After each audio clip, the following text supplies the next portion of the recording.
Boa tarde a todos. Em 84 e 85, quando nos conhecemos. Bem-vindos à segunda semana de Cultura Chinesa do Hoje Macau. Queria começar por agradecer à Fundação Rui Cunha por aqui nos acolher e disponibilizar os meios que nos permitem receber-vos e transmitir estas sessões em direto para todo o mundo lusófono. Nunca é demais realçar este apoio que nos foi dado aqui, que permite possível este evento. Queria também agradecer a presença dos representantes do Gabinete de Ligação do Governo Central da República Popular da China, do Comissariado do Ministério dos Negócios Estrangeiros, do Cônsul de Portugal em Macau e dos diplomatas dos países de língua portuguesa. E, finalmente, agradecer a todos os presentes e também a alguns dos ausentes que nos ajudaram a concluir este trabalho. É para vós todos que este trabalho foi realizado.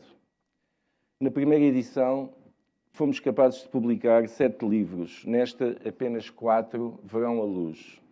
O aparecimento de uma pandemia limitou seriamente a nossa capacidade de produção e de angariação de fundos para a realização destes trabalhos. Mas isso não nos fará esmorecer ou desistir. Pelo contrário, temos plena confiança no futuro, pois só assim descobriremos força para continuar. Em dezembro de 2014, o presidente Xi Jinping afirmou que a RAIEM, para além de ser um centro internacional de turismo e lazer, deve também posicionar-se como uma plataforma de serviços para a cooperação económica e comercial com os países de língua portuguesa. Mas o presidente acrescentou que tal objetivo é importante não apenas para a população de Macau, mas também para o desenvolvimento da região do Delta do Rio das Pérolas, hoje conhecida como a área da Grande Baía, Guangdong, Hong Kong, Macau, e até todo o país. Faz agora 5 anos que uma importante visita do primeiro-ministro Li Keqiang reforçou este objetivo e traçou metas importantes para que ele fosse plenamente realizado. Assim, porque o desenvolvimento de Macau não é exterior ao desenvolvimento nacional, devemos sublinhar as contribuições locais para a realização do grande sonho chinês de rejuvenescimento nacional.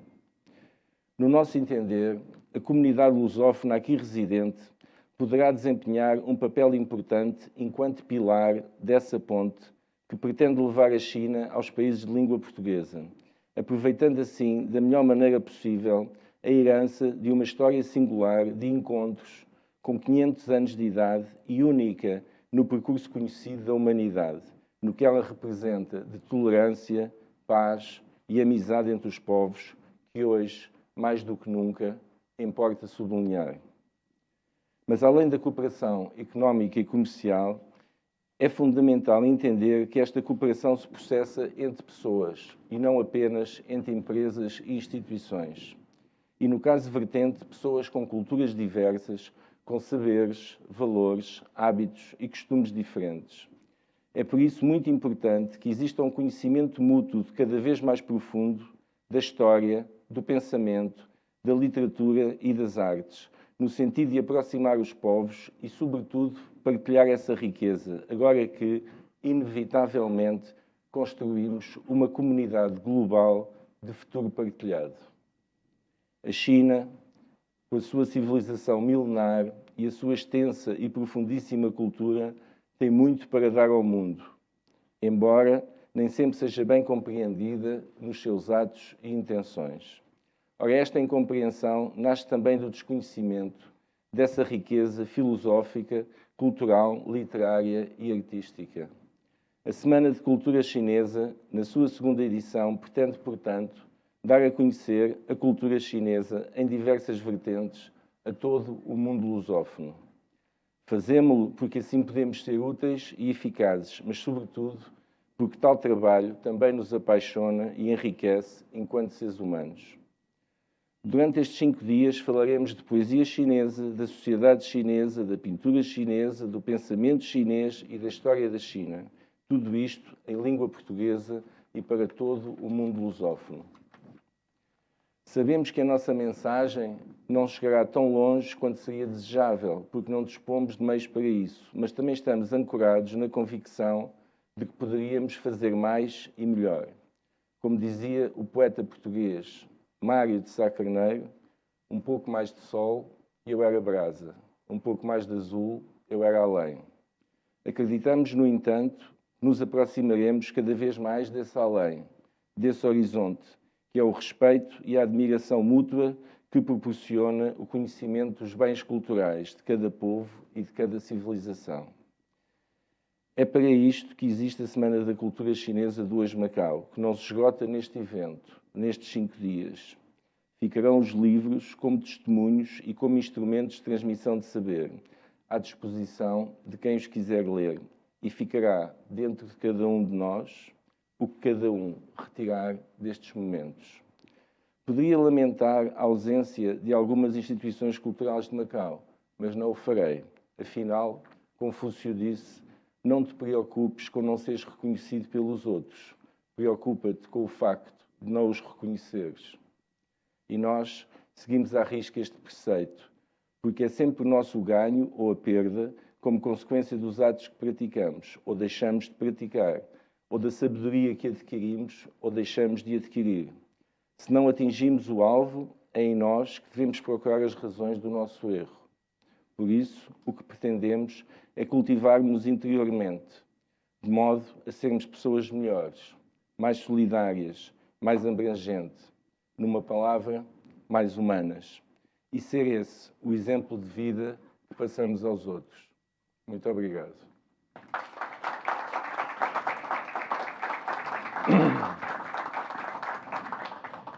E agora vamos para a abertura desta semana, depois desta pequena introdução. Vamos ter música pelo Macau String Trio, que vai tocar a peça Divertimento em Mi bemol, de Wolfgang Amadeus Mozart. Por favor, Macau String Trio, peço uma salva de palmas.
Bom, e como é natural, como aconteceu na pré-história, depois da música vem a poesia. E, portanto, vamos passar à apresentação de um livro de António Isidro, sobre o poeta Libai, que contém também inúmeras traduções dos seus poemas para a língua portuguesa. Traduções novas, diretamente do chinês para português. A apresentação do livro ficará a cargo do Dr. Frederico Rato, a quem passa a palavra. Obrigado.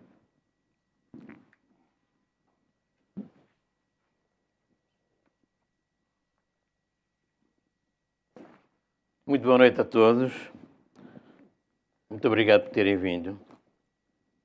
E deixem-me, antes de mais, expressar à Fundação Rui Cunha, neste caso na pessoa do Dr. Rui Pedro Cunha, aos seus fundadores e colaboradores, o meu aplauso pelo acolhimento que está a dar a mais uma Semana da Cultura Chinesa, iniciativa do diário Hoje Macau, com a colaboração da editora Livros do Meio, tendo em vista a edição, publicação e difusão em língua portuguesa de clássicos da literatura chinesa, a quem também felicito, na pessoa do Dr. Carlos Moraes José, diretor do jornal e da editora.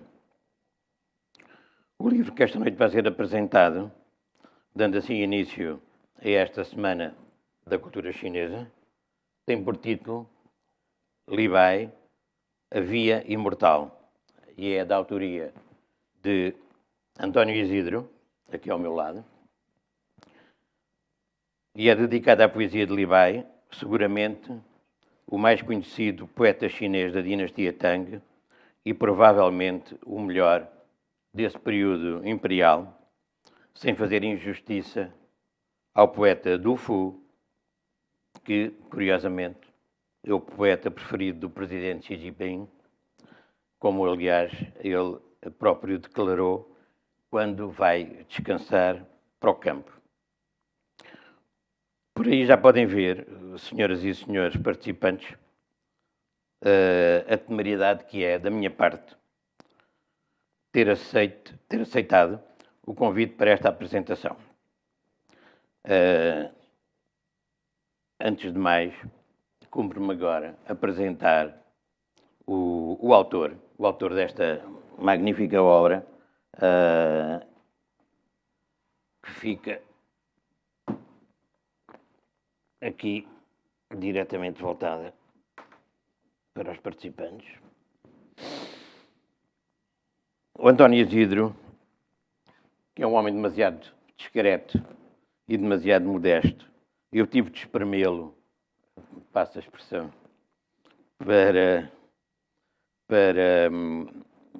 para conseguir que ele me dissesse alguma coisa. Embora nós nos conheçamos há 36 anos, mas, de facto, a modéstia e a descrição do António não deixa ultrapassar, enfim, este ar jovem que sempre lhe reconheci. E o resultado da minha espremidela em relação ao António é que o António chama-se António da Amada Isidro, é natural de Macau, é casado, fez o curso técnico profissional do Colégio Dom Bosco, um estabelecimento de ensino a que Macau muito deve relativamente à formação dos seus alunos. Fez o serviço militar obrigatório entre 70 e 72 e iniciou a sua carreira profissional em 74 nos quadros da Direção de Serviços dos Assuntos Chineses de Macau. Quando hoje soa a arqueologia administrativa, a Direção de Serviços dos Assuntos Chineses de Macau. Quando eu cheguei a Macau, mas em Macau uma direção de assuntos chineses, mas Macau não é China. Yeah. Mas havia uma direção. Dentro da Administração Geral havia uma direção de serviços de assuntos chineses de Macau, que era tutelada justamente pelos serviços de administração civil, e o António Isidro entrou para lá como tradutor-intérprete e frequentou o referido curso. Devo dizer que, nesta altura, era a única formação linguística que havia era da administração pública, não havia escolas públicas nem particulares a fazer a tradução e interpretação de chinês-português e português-chinês. O António concluiu a primeira fase do curso em 3 anos, foi destacado para exercer funções de tradutor junto ao Tribunal Judicial da Comarca de Macau, e é daí que nós nos conhecemos, em 84, 85. O António sempre com um ar muito elegante, vestia muito bem, andava sempre direito, tinha tinha muita saída junto do... Não havia muitas advogadas, as advogadas contavam-se pelos dedos da mão, não é verdade, doutora Amélia? Mas havia algumas advogadas estagiárias, havia, digamos, a população feminina dos tribunais, que dizia assim, quem é aquele senhor, quem é aquele senhor? É o António Isidro, é o tradutor-intérprete. Que pêssego! António não sabia que era um pêssego, não é? O António era um pêssego, eu era o limão, naquele cabaz de fruta. 7 anos depois, o António regressa aos serviços de origem, teve lá 3 anos, fez tradução escrita e oral, entretanto deixou a função pública. Deixou a função pública e foi trabalhar com um homem muito importante de Macau naquela altura, que era uma instituição, o Sr. Mamankey, que depois da morte do Sr. Aoun provavelmente era o homem mais representativo da ponte Macau-Pequim, ou Macau, governo de Macau, o Sr. Mamankey, governo central, e foi trabalhar com o Sr. Mamankey. Entretanto, trabalhou 7 anos com o Sr. Mamankey, provavelmente, na Associação Comercial também, e foi convidado para a administração de Carlos Melancia. Eu penso que foi entre 87 e 89, para integrar a equipa que fundou o atual Gabinete de Comunicação Social. Portanto, o António Isidro foi pioneiro na criação do Gabinete de Comunicação Social, importantíssimo para a circulação da informação das 2 línguas, e exerceu vários cargos de chefia ao longo das governações de Carlos Melancia e de Rocha Vieira. Aposentou-se 2 anos depois da transferência de Macau, em 2001. Teve imenso trabalho na preparação do período de transição da soberania portuguesa ou da administração portuguesa para a soberania chinesa, várias missões de serviço em Macau, na República Popular da China, e fez parte da comissão organizadora das cerimónias oficiais de transferência de soberania, que eu posso testemunhar que foram inesquecíveis.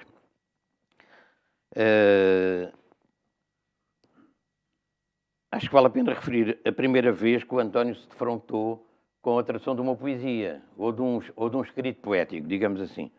O Dr. Mário Soares, Presidente da República, visitou Macau na altura, na sua primeira visita oficial a Macau, aliás, e no banquete que a Associação Comercial de Macau,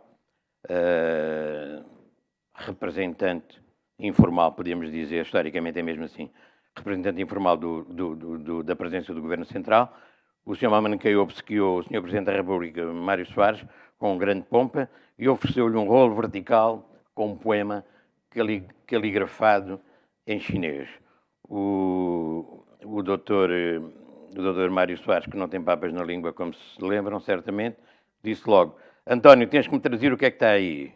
E o António ficou um bocado atrapalhado, porque, enfim, era uma prosa poética, mas desincumbiu-se da tarefa, e ele diz que foi aí que começou, digamos, a sua maior curiosidade pela poesia chinesa. Feita a apresentação, embora sumária, do António, eu gostaria, muito rapidamente, e já percebi que no alinhamento vai haver outra surpresa, portanto, se calhar vou dar uns cortes. Em relação ao Carlos Moraes José, costuma dizer-se que o Carlos Moraes José não precisa de apresentação. Claro que não precisa de apresentação, é verdade. O Carlos Moraes José há mais de 30 anos que está em Macau, fez o seu percurso de jornalista, editor e diretor de jornal diário em língua portuguesa, fez uma passagem pela Lusa, em Portugal, como editor de cultura, e um regresso a Macau para continuar a faina dos jornais, mas não se fica por aí. Ele é escritor, é poeta, é tradutor, é editor, tem cerca de 40 livros já publicados nos mais diversos géneros literários. É um homem da cidade, mas guarda uma alma de judeu errante, eu diria o judeu errante do Mário Chagall. É um homem para todas as estações. É paradoxal, mas o Carlos Moraes José só está bem onde não está, e quando está, apega-se. Nós conhecemos-nos bem. Tive o privilégio de poder continuar com ele como redator principal do Ponto Final, quando o Sr. Governador de Macau, por razões que só ele sabe, quis pôr termo à sua publicação e alguém tinha que persistir. Hoje, o ponto final aí está, sem interrupções, como uma voz portuguesa independente, informativa e opinativa, e, entre outros, o Carlos Moraes Zé teve um papel resiliente, como hoje sei dizer-se. Cabe-me destacar este detalhe, que não é apenas um detalhe, é uma manifestação de justiça. Penso que em primeira mão posso dar a notícia da estreia do Carlos Moraes Zé como um escritor dramático, o criador de uma peça de teatro estreada em Lisboa no passado dia 4 de março, no Teatro do Bairro Alto, com o título Whatever, ou Tanto Faz, um inédito que terá recolhido aplauso e sucesso no Teatro do Bairro, que é uma sala de teatro do Bairro Alto, Fidalgo e Fanfarrão, como dizia a marchinha dos anos 60, mas hoje também uma referência na cultura lisboeta, não apenas noturna. Parabéns, Carlos.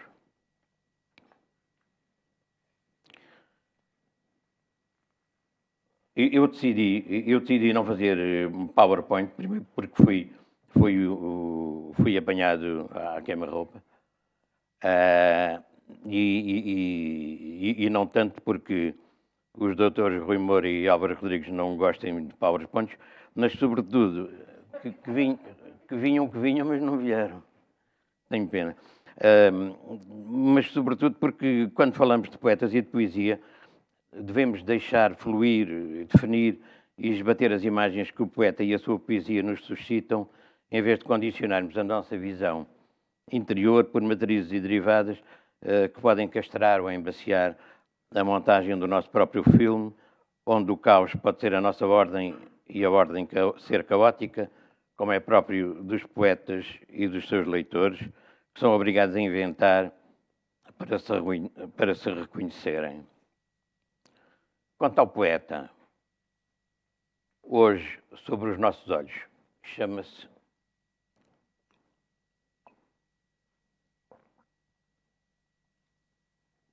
tal como o poeta também bebe muito. Chama-se Li Bai, também conhecido por Li Po ou Li Pai. É um poeta chinês considerado o maior poeta romântico da dinastia Tang, conhecido como poeta imortal, tendo chegado aos nossos dias cerca de 1 milhar de poemas dele. Costuma caracterizar-se a sua poesia como a poesia visual, cheia de imagens que transmitem ao leitor um verdadeiro filme poético do que o autor percepcionou. Vindo de um exílio familiar de 100 anos, Li Bai terá nascido no meio do caminho, quando a família se deslocava do oeste da China para retomar a sua vida nos centros citadinos do Oriente Chinês. Li Bai nasce em viagem, oriundo da Ásia Central, nasce em errância e em errância percorre a vida como um nómada, como o caracterizou o autor e o editor no excelente texto que acompanha as poesias. Eu diria que o Li Bai regressa do exílio com a família, com 5 anos, com 1 ano apenas, mas regressa do exílio como para se exilar novamente no seu próprio país. Ele teve por 2 vezes exilado no seu país. Desde logo aqui o primeiro sinal de errância, pois ele passa muita da sua vida a viajar, quer por vocação, quer por motivos políticos que o levaram a exilar-se. É um pensador confuciano e taoísta, é um intelectual, um crítico, um rebelde, que aspirava a conselheiro da corte, mas que se entediava com essa mesma corte.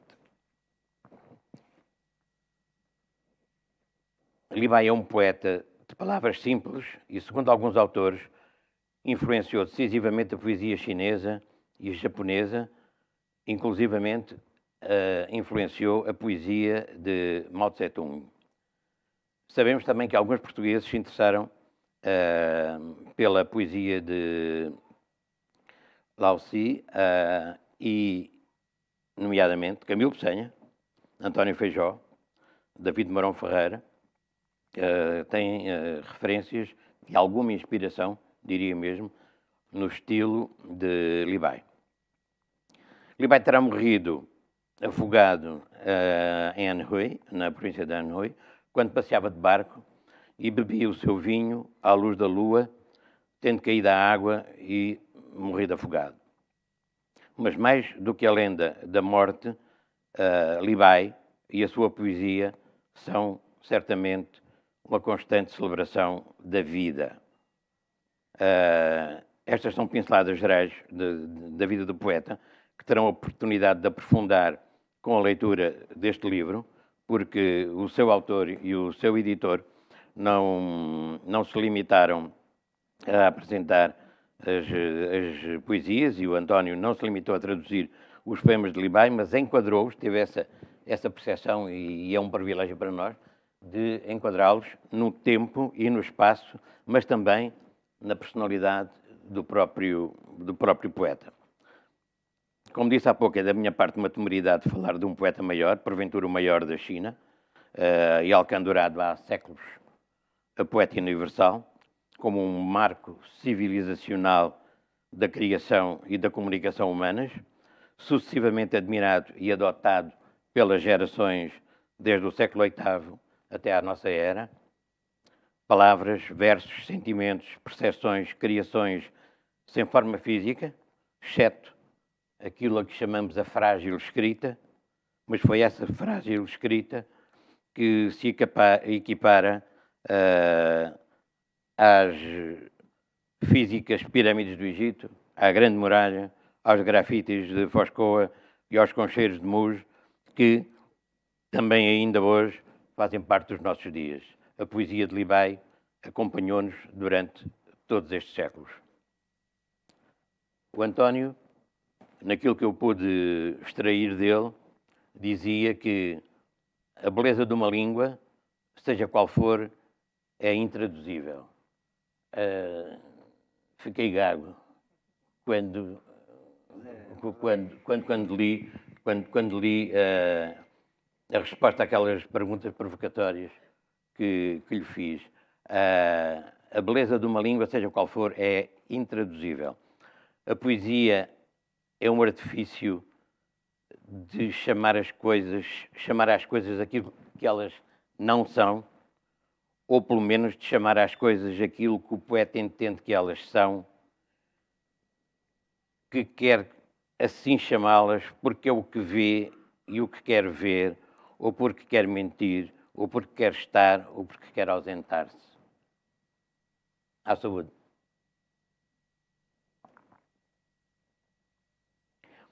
E o poeta usa o artifício como quer ou como lhe ocorre, o que significa, para o tradutor e para o intérprete, um duplo desafio. Primeiro, perceber as palavras e o seu sentido imediato. Segundo, perceber o que o poeta quis dizer, reconstituir noutra língua as palavras, o entendimento, o sentimento do poeta com as mesmas certezas, as mesmas dúvidas, as mesmas angústias ou alegrias, as mesmas ambiguidades, as mesmas incertezas, fingidas ou não. O poeta é um fingidor. Fingidas ou não. Em que é necessário ir ao âmago do que a sua escrita revela e do que a sua escrita esconde. Para tanto, para além do domínio da língua de origem e da língua trasladada, o tradutor é também ele, o antropólogo social e cultural, um psicólogo, um filósofo e um homem do mundo. Tudo isto para além da evidente barreira de transpor um poema em linguagem ideográfica para a linguagem fonética. A este propósito, eu gostaria de ilustrar com uma leitura de 3 versões que, justamente, passa a redundância, ilustram a dificuldade da tradução e a relação intercultural e intracultural do poema, mas, sobretudo, do seu autor e do seu ator, noutra língua, que teve de interpretá-lo e reconstruí-lo segundo a mescla de valores culturais do poeta e dos seus próprios intérpretes. E a ilustração que queria fazer era o mesmo poema de Li Bai, traduzido pela poetisa brasileira Cecília Meirelles, pelo sinólogo André Lévy e pelo António. E então, valho-me aqui. O poema é um poema muito conhecido, e por isso mesmo é que conhecido. Tive contacto com ele pelo menos em 5 versões, mas só vou amassá-los com 3. O poema chama-se Bebo Sozinho à Lua. Há 2 fatores constantes, ou recorrentes, diria, na poesia de Libai. É o vinho e a lua. Não há combinação melhor. Este binómio é ótimo, mas também podia ser a lua e o vinho. O Bebo Sozinho à Lua, a Cecília Meirelles, lembra-se com certeza, uma jornalista, poeta, escritora, professora, tradutora, provavelmente a melhor poeta.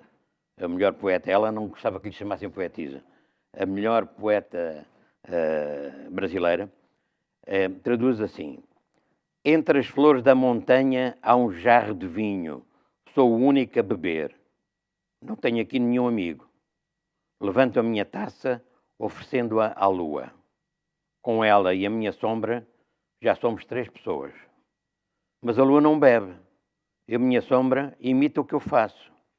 A sombra e a lua, companheiras casuais, divertem-se comigo na primavera. Quando canto, a lua vacila. Quando danço, a minha sombra agita-se ao redor. Antes de embriagados, todos se divertem juntos. Depois, cada um vai para a sua casa, mas eu fico ligado a estas companhias insensíveis. Os miúdos brasileiros leem obrigatoriamente Cecília Meirelles e este poema. Curiosamente, um sinólogo que o Carlos e a editora do Carlos deram à estampa em Macau, creio que o ano passado, André Lévy, um intelectual francês que nasce em Tianjin, frequenta o ensino primário e secundário em Tianjin, é um sinólogo francês, faleceu em 2017, não há muito tempo, publicou várias obras, quer traduções de obras de ficção chinesas e de poesia, como também ensaios e teses sobre a literatura chinesa, e traduz o mesmo poema de Libai, da seguinte maneira.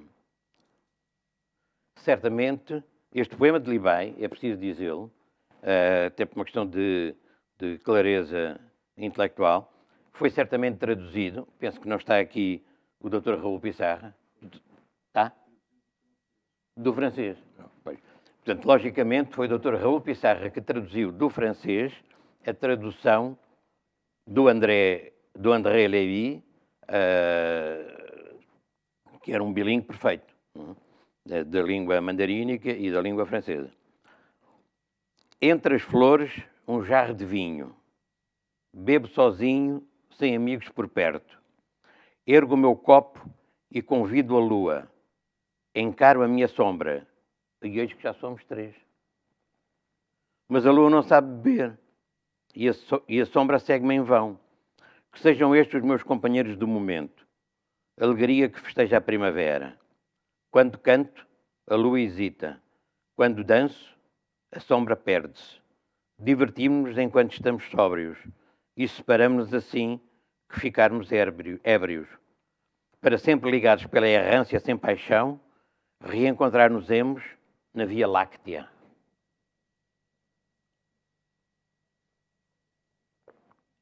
Mais um bolinho de inspiração. E agora vamos ver como é que o António... Como é que o António traduziu? O António traduziu... A tradução do título é Bebendo sozinho ao luar. Entre as flores, um jarro de vinho. Levanta a taça, bebe sozinho. Convido a lua, é a sua vez. Com a minha sombra, já somos 3. A lua não sabe o vinho beber. e a sombra só faz o que eu fizer. Tenho estes dois por companhia. Noite de abril, plena alegria. Canto e a lua ouve o meu cantar. Danço e a sombra segue o meu dançar. Folguemos unidos até aguentar, pois depois o sono vai nos separar. Ó peregrinos sem alma do meu vazio festim, na Via Láctea faremos uma outra festa sem fim. E agora? Qual é das três? Qual é das três? Como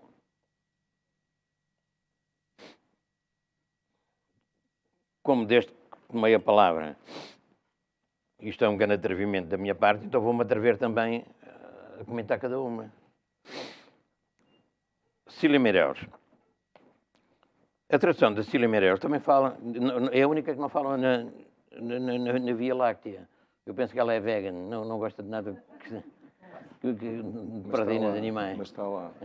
Não fala da Via Láctea, por simplesmente. Deixa cair a Via Láctea. E também não fala nem em primavera, nem em maio. Maio? É maio? Abril. Abril, não se pode esquecer de abril. Abril. Ora bem, em relação à Cecília, parece-me uma prosa poética. É mais uma prosa poética de um que um poema, diria eu, não? Vale o que vale. Muda a forma e parece muito analítica, esta tradução, parece muito analítica para uma língua sintética como é o mandarino. E é o que se me figura relativamente à tradução da Cecília Meireles. Em relação à tradução do sinólogo André Lévy, parece-me que se aproxima mais daquilo que esperamos ser o sentimento poético chinês. Afigura-se-me que é uma tradução muito literal, sem o apport cultural do tradutor, seja isso bom ou mau. Em relação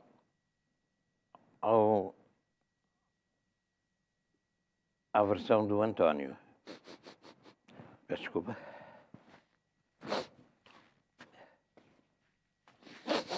Não perdoa.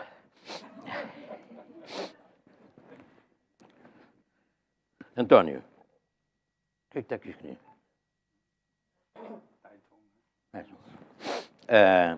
Em relação à tradução que o António fez, parece-me haver aqui, na sua tradução, António, a preocupação de fidelidade aos ideogramas. Curiosamente, são 11 versos, ou 11 conjuntos de caráteres, não? Mas o António fez 14. Apesar de tudo, não conseguiu condensar, tal como o autor, mas o que me parece é que, de facto, houve aqui a preocupação da fidelidade aos ideogramas, representados por caráteres ou caracteres, mas sintético também, como a língua chinesa, timbrado e compassado. Vinho, sozinho, vez, três, beber, fizer, companhia, alegria, cantar, meu cantar.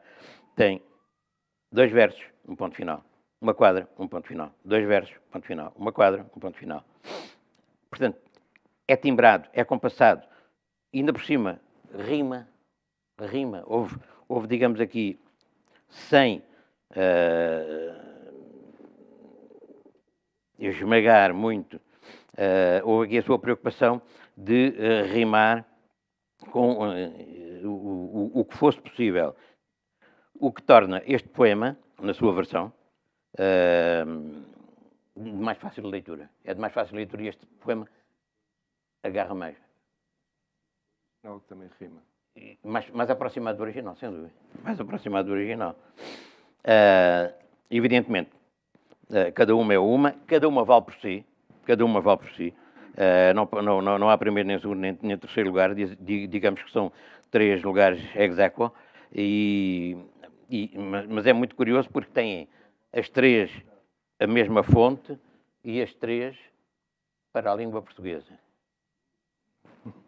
António, diga alto. É do mais elementar justiça. O seu é seu dono, não é? O seu é seu dono. O seu é seu dono. eu fiz a tradução, portanto, o mais próximo possível, não é? Portanto, mas aqui a mão do Carlos, a finalização dos versos, portanto, deu vida. Deu vida ao poema, percebes? É? E fez um arranjo sem fugir das ideias do autor e das circunstâncias em que os acontecimentos se deram. O Carlos fez um trabalho excelente aqui, na revisão. E é isso. Eu limitei-me a fazer o trabalho que um editor faz, que é pegar no texto. E é preciso dizer isto.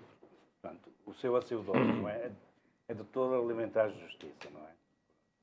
E aqui fica o meu agradecimento pessoal ao Carlos. Eu é que tenho que agradecer ao António de me ter dado a possibilidade de ter acesso profundo a estes poemas, porque sem a tradução dele eu nunca teria compreendido realmente o que é que estava nos poemas. E eu depois limitei-me, digamos, a fazer uma revisão literária, ou seja, adorná-los um pouco na língua portuguesa, mas se não fosse o trabalho não só da tradução, mas também da contextualização dos poemas que é dado no livro, eu nunca teria percebido realmente o sentido do poema. E esse ponto eu acho que é o fundamental. As traduções podem variar, porque cada poeta é um traidor, não é? Como se costuma dizer. Cada tradutor é um traidor. Mas o sentido é que não pode ser traído. Quer dizer, o som, o ritmo pode ser traído, ok, tudo bem, é impossível não o fazer numa língua, quando traduzimos do chinês para o português, mas o sentido é muito importante. E o que eu noto em algumas traduções que existem, em línguas até estrangeiras, é que por vezes os tradutores afastam-se do sentido do poema. E isso eu tentei, eu não tentei, graças ao António e às suas traduções e também à contextualização, o sentido está lá. E isso é muito importante. Complementaram-se um ao outro. Eu diria que são uma riquíssima parelha. É verdade. No verdadeiro sentido da palavra. O António, quando eu o exprimi, disse-me, e eu acho que vale a pena referir isso, porque é o próprio autor, relativamente à versão dele, e embora eu tenha perguntado em geral em abstrato, não focado neste poema, o António disse-me que a grande preocupação dele, na tradução de Libai, é procurar principalmente o equilíbrio entre as ideias do poeta e o fazer sentido na língua portuguesa. Isto é, preocupa-se com a língua de origem e preocupa-se também, ou muito mais, com a língua do destino, para que seja perceptível aquilo que o Carlos estava a dizer, a essência e o sentido do poema. Eu agora estava a olhar para a professora Sara Augusto e lembro-me que ela esteve aqui há poucos dias atrás a falar da paixão e falou do alto da alma do Gil Vicente. Necessário foi, amigos, que nesta triste carreira desta vida, pelos muito perigosos perigos dos inimigos, houvesse alguma maneira de guarida. E a guarida aqui, nesta noite, não é propriamente a Santa Madre Igreja e enfim, a abundância daquelas variadas refeições que a Santa Madre oferecia, que eram coisas horrorosas, para os pecadores. Hoje, a nossa maneira de guarida é a poesia. Então vamos rapidamente reentrar na poesia, porque senão o Carlos já não pode fazer surpresas. Estou menos atrasado do que pensava.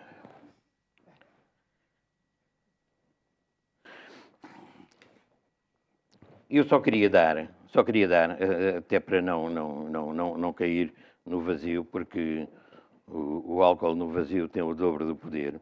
Eu queria dar 2 ou 3 exemplos da poesia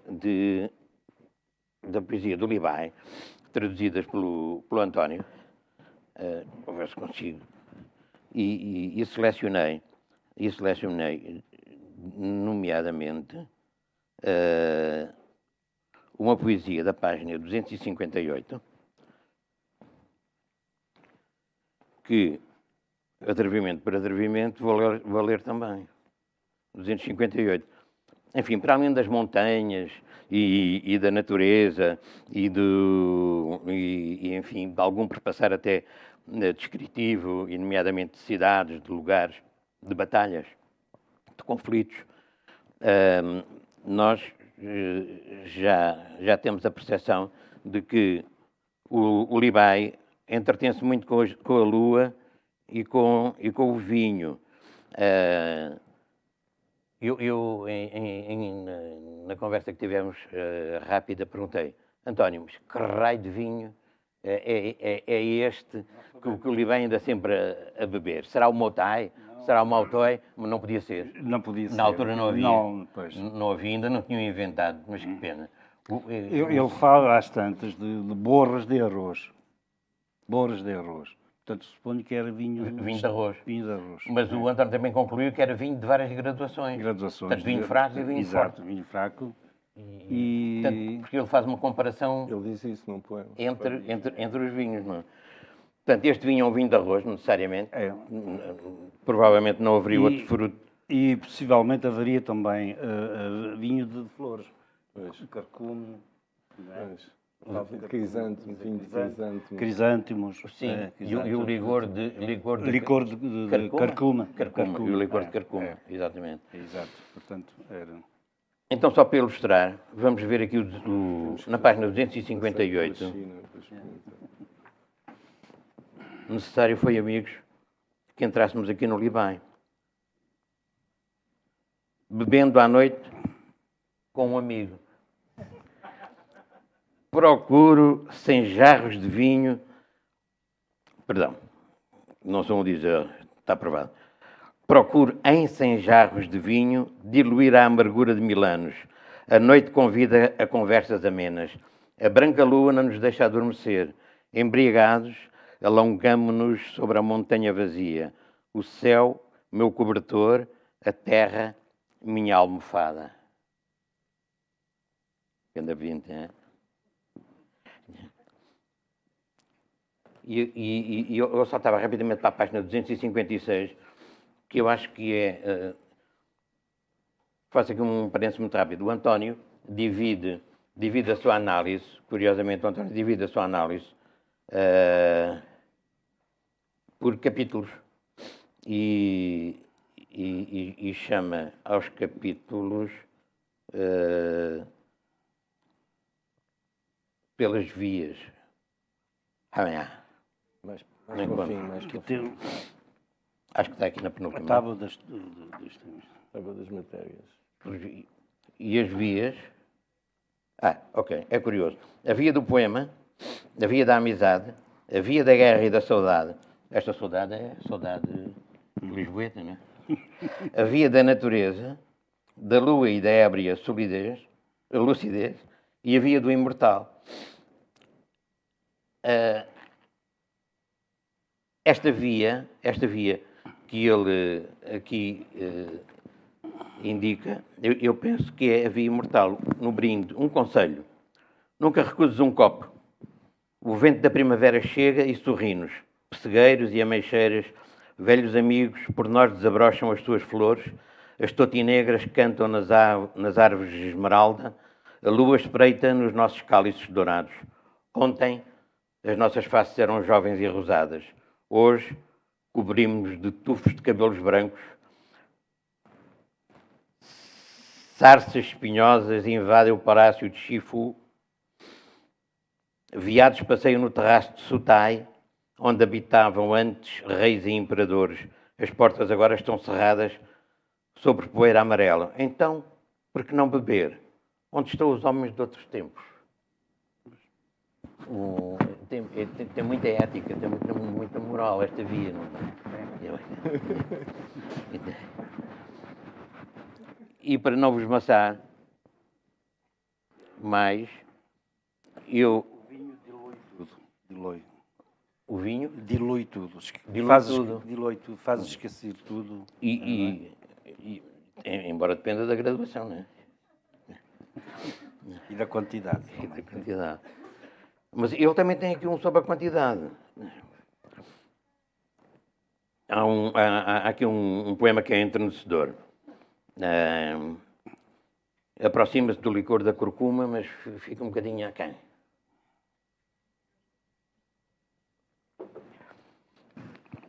O poema chama-se Tragam Mais Vinho. Foi a parte melhor do livro que eu encontrei. Isto é uma espécie de uma- Anda a trabalhar, não é? Isto é uma espécie de uma quinta de Valmeão 2018. Pois é. Tragam mais vinho. Não vêm as águas do rio amarelo descerem dos céus e o oceano rasgarem para nunca regressar? Não veem nas altas salas perante espelhos claros, homens tristes a chorar a brancura dos seus cabelos? Na seda negra da aurora ou da neve do crepúsculo, durante toda esta vida, quando a sorte vos sorri, sabei aproveitar e não defraudeis a lua com as vossas taças de ouro vazias. Plenos de talentos nos fez o céu. Usemo-los. 1000 peças de ouro, gastemo-las todas, que elas voltarão um dia. Que se coza uma cabra, que se esfola um novilho, de um trago bebamos 300 taças.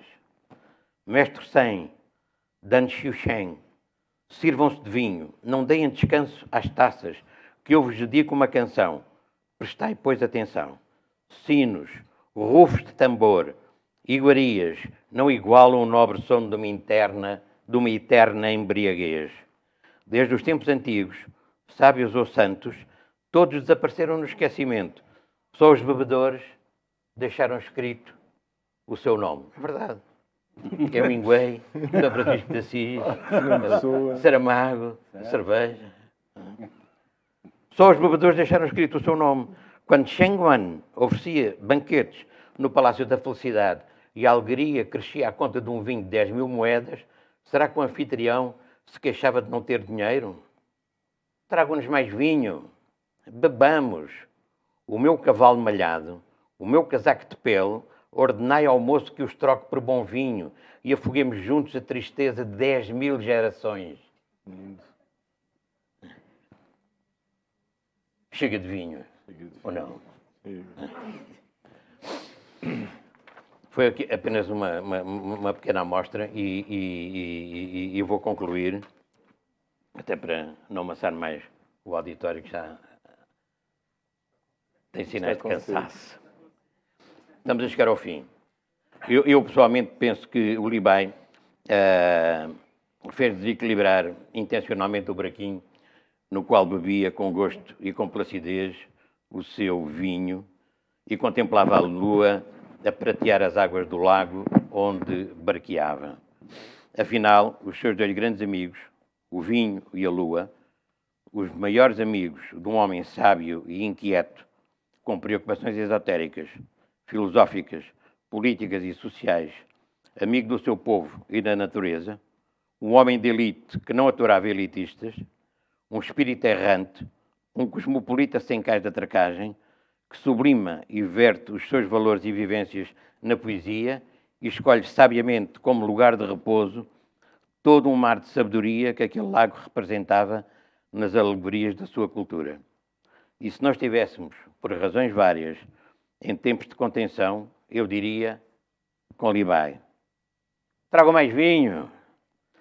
Muito obrigado pela vossa atenção, a atenção que generosamente me quiseram dar. Muito boa noite.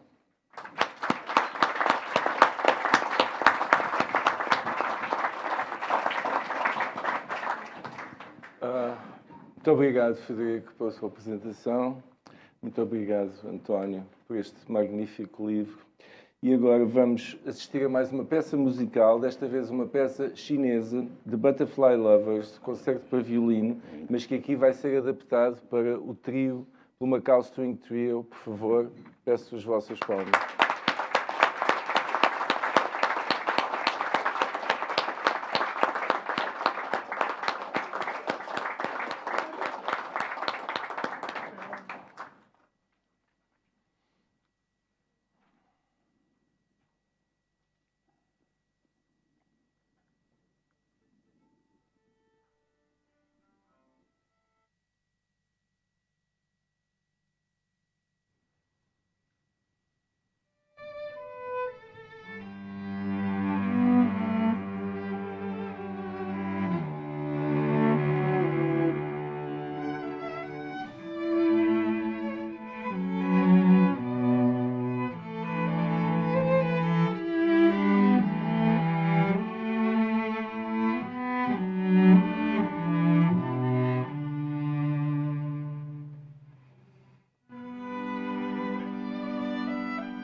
vêem, não é? Ou como ouviram, as traduções por vezes são lindíssimas. É agora a altura, se quiserem fazer algumas perguntas ao autor ou ao apresentador ou até eventualmente ao editor, se quiserem, portanto é este agora, esse momento, por favor.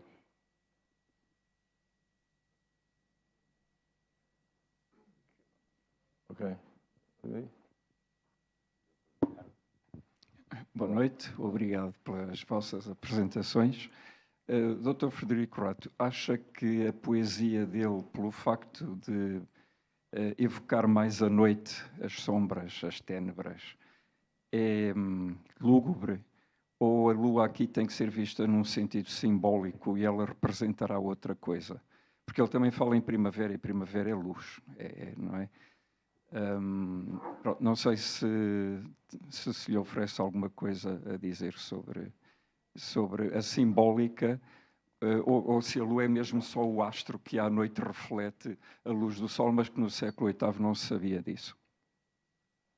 Doutor Sr. Carlos, só faz perguntas difíceis. Eu pensava que me ia perguntar como é que se chamava a mulher do Libai. Bem, caríssimo doutor, nós não nos podemos esquecer que o Libai é um homem da noite. O homem da noite, normalmente os homens dos copos são homens da noite. Não necessariamente, há os que começam a beber de manhã logo. Mas aí é capaz de ser uma adição qualquer para prestar tratamento. Não vejo porque que, embora ele seja um poeta, ele é um poeta e é um homem da noite, não é? Tudo coisas más. Não vejo porque que ele não há de gostar da lua fisicamente. A lua, mas enfim, na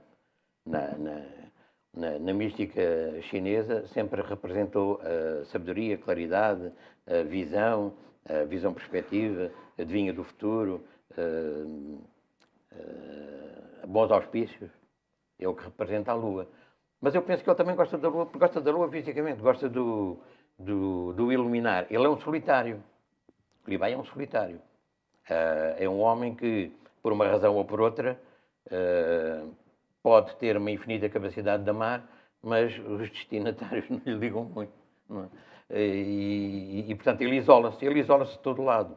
Ele isola-se no palácio, ele isola-se como conselheiro do imperador, faz 2 anos, muito tarde é que vai fazer o exame nacional, e é empurrado para fazer, porque ele não queria fazer.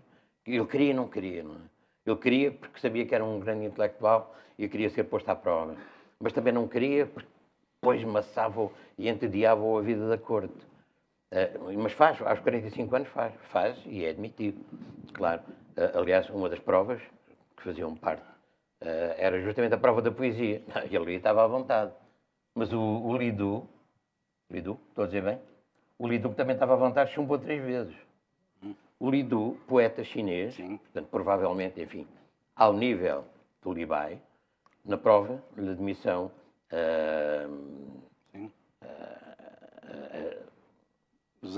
ao homem das cortes, ao homem da corte, conselheiro da corte, chumba 3 vezes. Ele não chumba.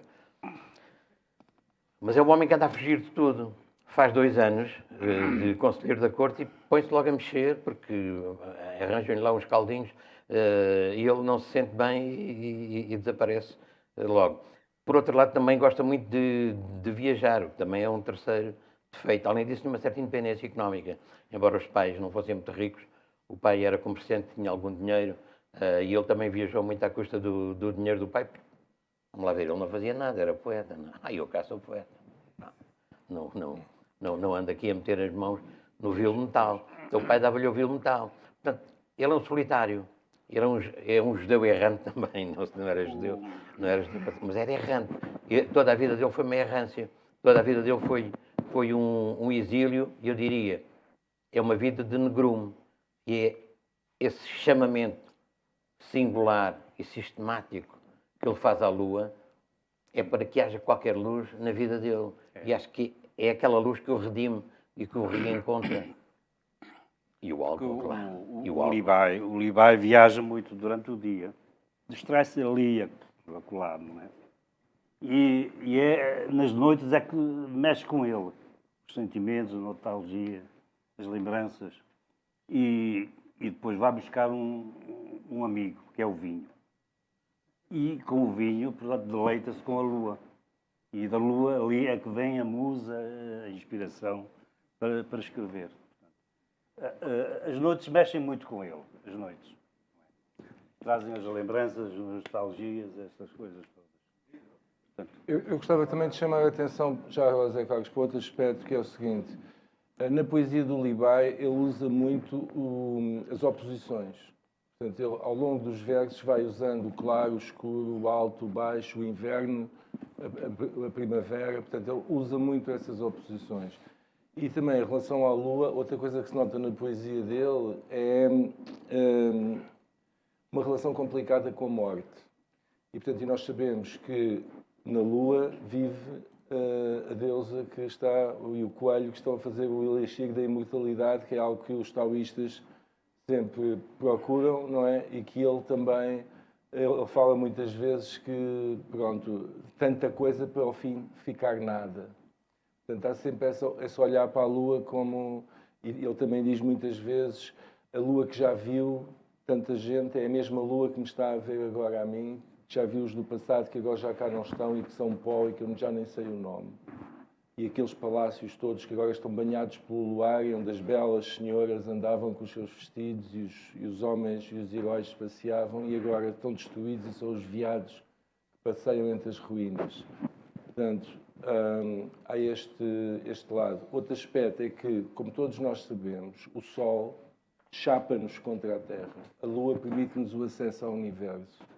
Ou seja, nós podemos olhar diretamente para a Lua, que não nos ainda vemos para além dela, enquanto que o Sol nos obriga a olhar para o chão. E o Libai era um homem que gostava de estar erguido e olhar para cima, não gostava de olhar para baixo. Portanto, penso que também é este aspecto na poesia dele que convém realçar. Comparar com Libai ao Boccaccio, o nosso Boccaccio, o caso. Não. tem Acho alguma que não. semelhança? Quer dizer, podemos sempre comparar, mas não. O Bocage, Que é depois a questão que eu não vi, então.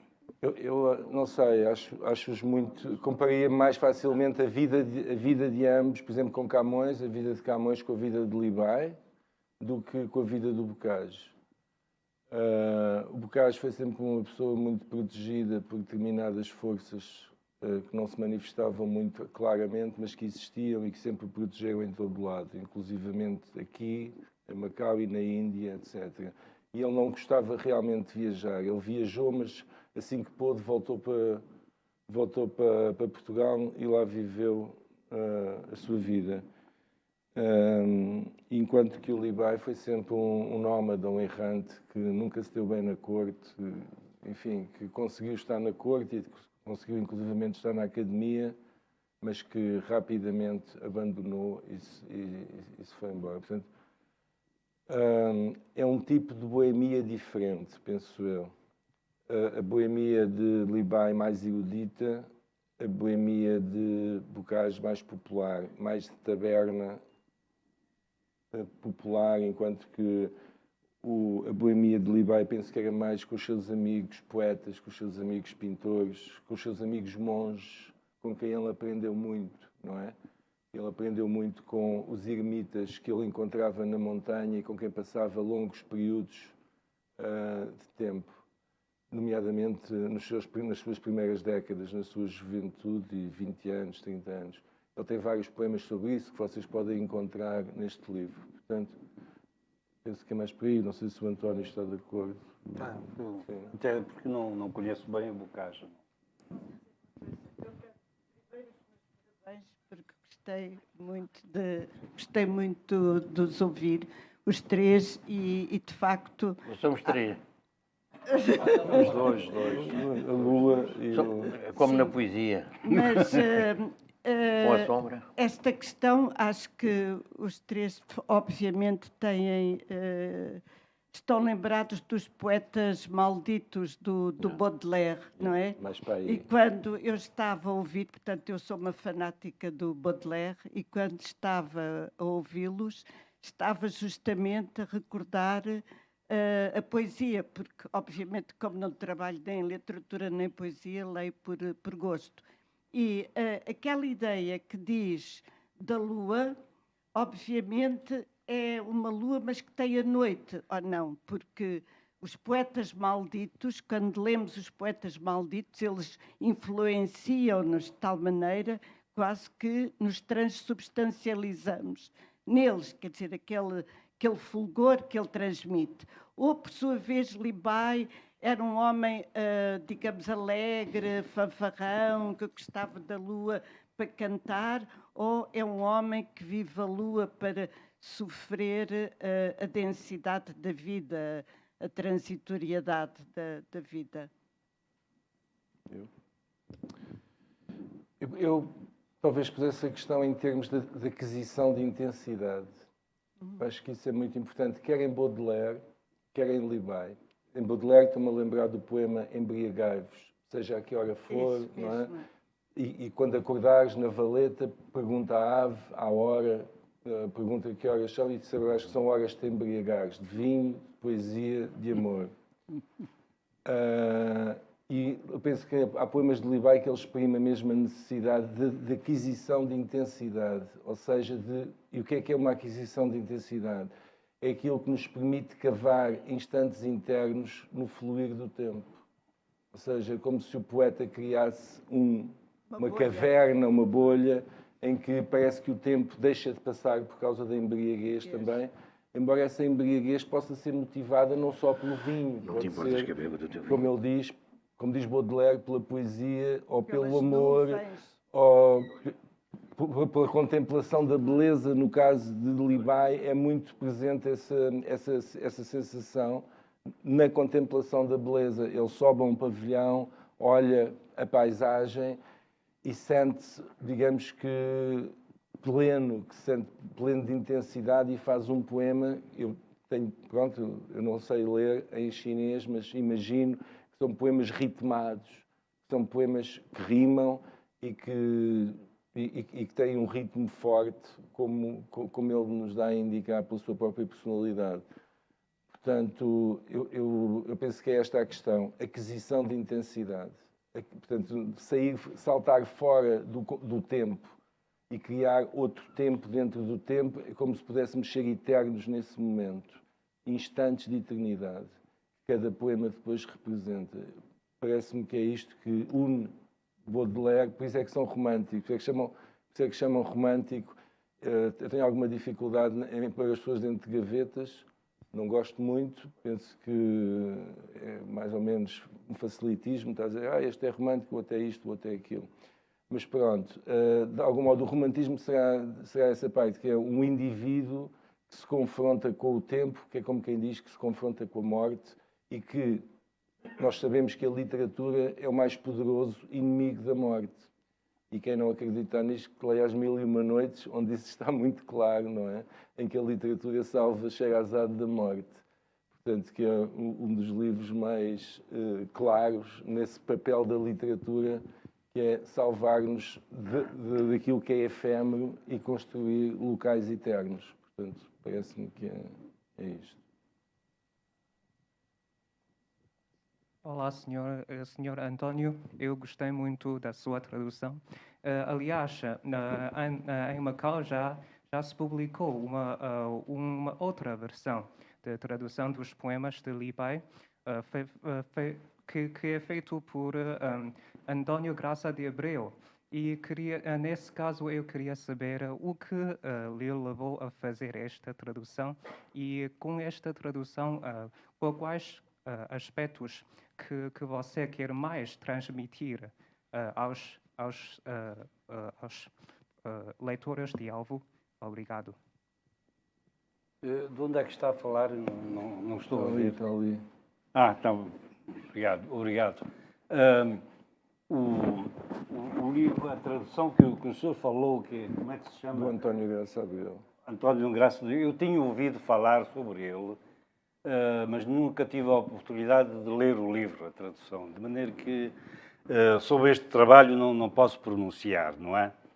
Agora, o que me levou a fazer a tradução dos poemas do Libai, portanto, é uma ideia que já vem sendo nascido aqui, desenvolvido e amadurecendo desde há muitos anos, Portanto, profissionalmente não estava disposto, nem tempo havia para fazer isso, mas de vez em quando, quando tinha oportunidade, eu recolhia alimentos, fazia notas e punha tudo nisso num dossiê, não é?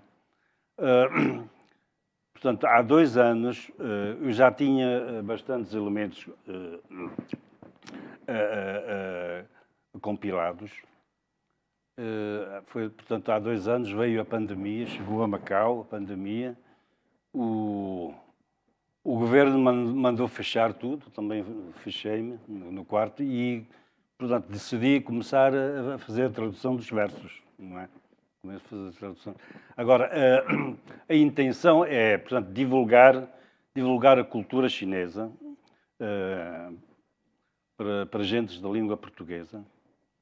E eu achei muito interessante os poemas de Li Bai, e de maneira que, portanto, era essencialmente esta a intenção de transmitir a cultura chinesa de há muitos anos para conhecimento da população portuguesa de Macau. E queria também que fosse um livro de consulta, digamos, para a aprendizagem e para o desenvolvimento dos idiomas português e chinês, não é? Portanto, era essencialmente essa a ideia que eu queria transmitir através, portanto, deste livro, que contou muito bem com a colaboração do nosso editor aqui, o José Carlos, e de maneira que respondi à sua pergunta. Está? Está? Pronto, obrigado.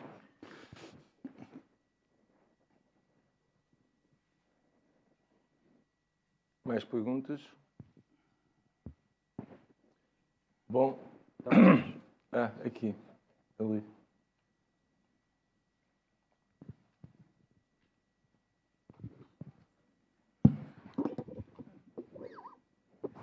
Hello. I also studied translation, so I know translating poems is no easy job. So I wonder how you balance staying true to the original text and paraphrasing a little bit for the sake of the audiences, for the sake of the readers. I'm not getting your. Can you repeat it, please? Given the different cultural backgrounds, translation of poems could be very difficult to my understanding. So how do you balance staying true to the original text and also paraphrasing for the sake of the readers, for them to understand easier? Well, I take a kind of a method that start with reading the Chinese poems, understand the meaning, what the author wants to say, and I consider all the circumstances, political, historical situations. So I try to put all the words in Portuguese as close as possible. On the second phase, I try to make sense in Portuguese language. In Portuguese language. So up to now, from there, almost 80 or 90% of the translation is ready. So the final phase, what I need to do is to put it in a sense of that looks like a poem, right? With some beauty. And Carlos helped me a lot on this job. So we should say he finalized the poem with a rhythm, with the beauty, and not following as well as possible the original meaning of the poet. Is that clear to you? Yes? All right. And also the background you gave. And also because he gives a lot of background of the moment that the poem was created. Like if the poem writes about the palace, he will tell us, oh, it was this king, and the problem in the court was this one, and so for instance, there's a very interesting series of 8 poems that talks about amusement in the court. If I read it from another translation, I think, oh, this is a poem about people having fun. But he explained to me that it was a critical poem because the king was enjoying himself too much and not taking care of the affairs of state. So it was possible for him in the poem to, in the end or something like that, to put this critical note, very subtle, but also in the original is very subtle. So you must have this context, you must have this background, so you can really, and sometimes you cannot give it on the final language, you have to give it in the note. You have to give a note, you have to give an introduction, you have to make an introduction to the poem so people can understand what you are reading is not exactly what you are reading. But when we are talking about 2 languages and 2 cultures so different, like Portuguese and Chinese, especially if we talk about 1,000 years ago, all these notes and all these backgrounds are very needed for us to understand the mind of the poet and the poem itself, I think. And then there is this, as Antonio explained, first to translate word by word, then to put it in Portuguese in a sentence, and then to try to feel like the poet would have felt in this situation. And finally, to give him, to put some ribbons on it, to give it some beauty so it looks like a poem in the final language. Because it's not enough to just It's very interesting. In the Chinese internet sites, you can find like a poem from Li Bai, and then you have in prose, somebody explains to you the poem. So even for Chinese people, sometimes it's difficult to understand these poems because they are so old and it's a different kind of language in a way. So that's not what we are trying to do here. We are not trying to explain the poem to the Portuguese. We are trying to explain the poem, but not in the poem itself. I mean, the poem itself must be a poem and not a prose explanation of the poem. That's the... Yeah. Ok.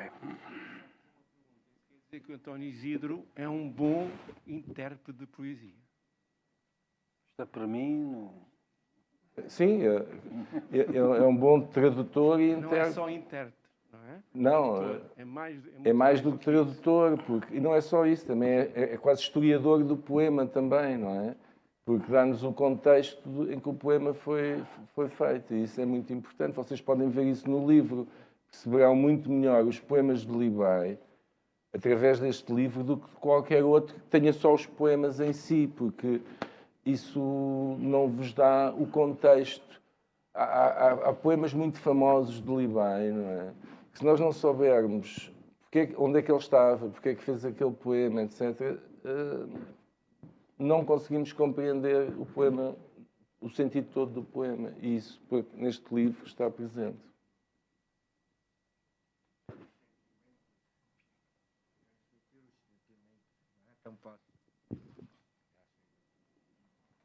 Mais alguém?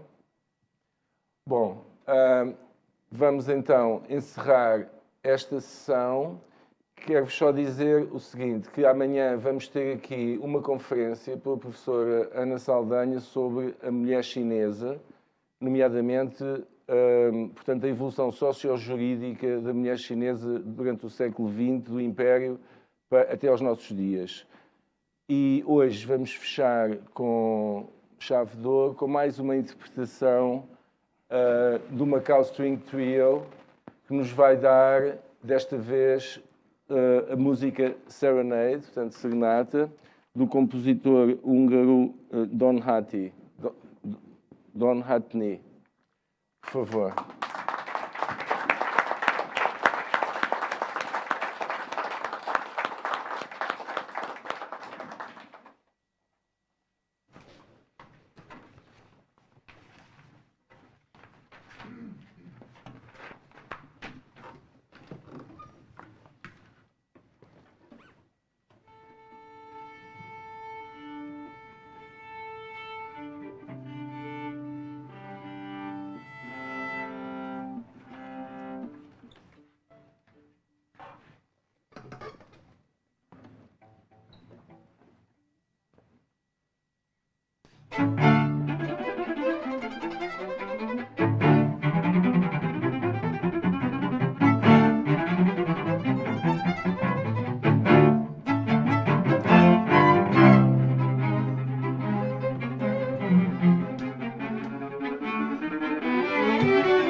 Bravo.